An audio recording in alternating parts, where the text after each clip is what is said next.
So last September I tried watercolors for the first time. I had no idea what I was doing, but I had fun and I tried it. I decided maybe watercolors weren't for me and I moved on to other things like trying gouache, trying all the other mixed media that I tend to work with. But because this month is World Watercolor Month, I decided to dive back in. I started about a week early so I could just try some different things, and I want to share with you what I've created so far, and maybe throughout the month I'll share some more. So let's look at some of the things I've created this month and talk about where I think I can improve and what I like using with watercolor. Okay, so I started with these hermit crabs. This one is mainly watercolor with some ink. This one had a lot of pastels and colored pencils added to it. This one had a little bit of everything because I have never drawn a crab before and I did not like how it was starting out. So I just kept adding more and more. The base was originally watercolors, and then I added pastels and colored pencils and all kinds of things. And that's kind of the theme for the first few days, was me just like not knowing what I was doing with the watercolors and continuing to add more and more to it until I liked the image, trying not to give up. The last one I just did today, I did just watercolors, so I'll show that one in a minute. Okay, so this was a little mix of a bunch of different things. I had done this image really quickly with some brush pens that I have, like these, which I'll try to pop up that image in a minute. And I went back and redid it with gouache and watercolor and colored pencil. And then I kind of did the same thing here and here. I was going through a phase of trying to do what I call armored animals, so you'll see more of those in a moment. But I've started with the pangolins, so that's these three.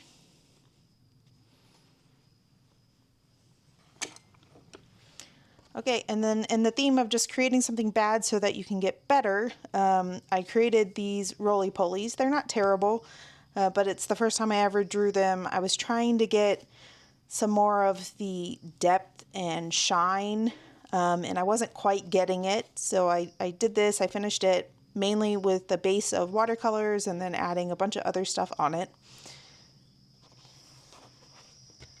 And then I did this next, which was probably my favorite until I did some frogs. But this is my favorite painting that I had done. I was so proud of it. I got the shine that I wanted. I got a lot of the depth that I wanted.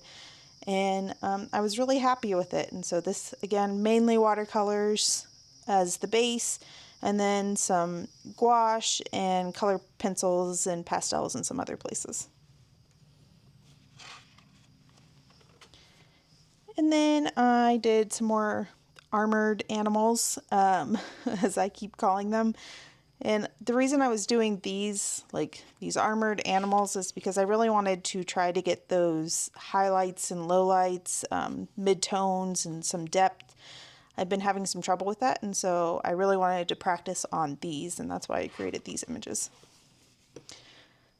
So what I loved this turtle. I thought he turned out great. This one has really wonky anatomy. I don't know what I was doing here, but I really like the shell and the way the shell turned out. This one was primarily with pastels and a little bit of watercolor. This one was primarily with colored pencils, watercolor pencils, and a little watercolor. So this kind of went away from the watercolor a little bit, but I was still using it here and there to get different effects that I wanted. All right, the next two drawings are, again, just trying to push through bad paintings to get to something good. So we have these basilisks here in Costa Rica, and they're really cool. And I wanted to try to draw them. I was getting really frustrated. This is mainly watercolors and pastels and color pencils. And I couldn't get the anatomy how I wanted. I couldn't quite get the depth like I was talking about. This just didn't end up turning out how I wanted. So I tried again. And I tried to just have a little fun and throw down some pastels and some tempera paints that I had. This one turned out a little bit better, but I still wasn't happy with it. And so I didn't give up. I thought, okay, I'm kind of getting the anatomy. I'm going to try again. And this time I really tried with, not this one, actually. because I did these two, I felt a little bit more confident trying something like this, which I ended up liking this one a lot. This is mainly watercolor, and then I brought in some color pencil and a little bit of pastels for some of the details on this. All right, this is the basilisk that I ended up really liking. I started focusing on, this is probably obvious to other people, but I grabbed a reference image and I created a grayscale, so I turned it to mono instead of seeing the color. And I focused on getting the darks and the lights and my midtones first before I tried any details. And that really helped with shaping this one. And I really love how this one turned out. I was really proud of this one. And then because I did that, I thought, well, let's try to cartoonify him a little. And I created this guy. Because I had the anatomy down, I was able to do this one really fast. This is with acrylic marker. This isn't watercolor except for the shadow. But right after I did that one, I did this one, and this was with the brush pens mainly, the brush pens that I have. So watercolor, but watercolor brush pens. And after I did this, I felt a lot more confident again in kind of finding those darks and lights and creating better anatomy with that. And I kept obsessing over the idea of a strawberry frog. So there are poison dart frogs that are called strawberry frogs.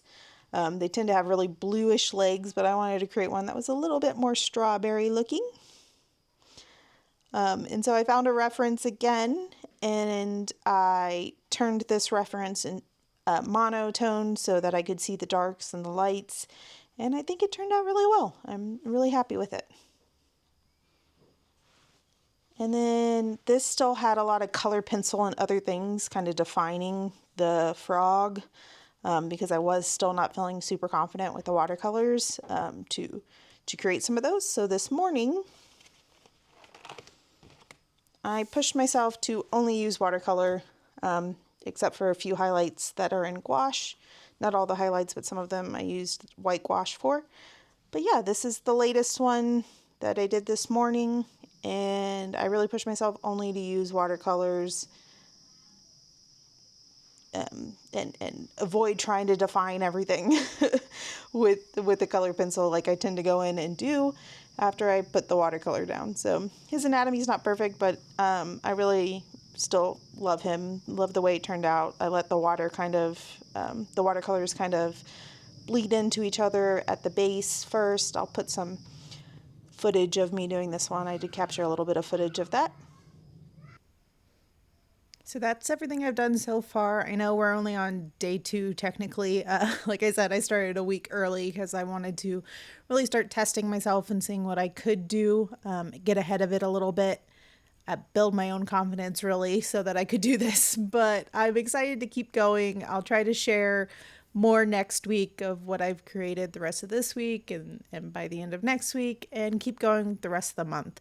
I'd love to know if you're participating in World Watercolor Month and what you're working on, what you're creating, what kinds of things you want to improve. I want to continue trying to focus on, like I did here in this last one where I only used watercolor, but I am a mixed media artist. I will probably still use color pencil and other things with the watercolor in some of my art, but I do want to take the time to push myself and try to do like I did with this frog here. The rest of this page will probably have frogs on it by the end of this week, or maybe some newts or something, but I'll share that with you all later, and I'll see you in the next one.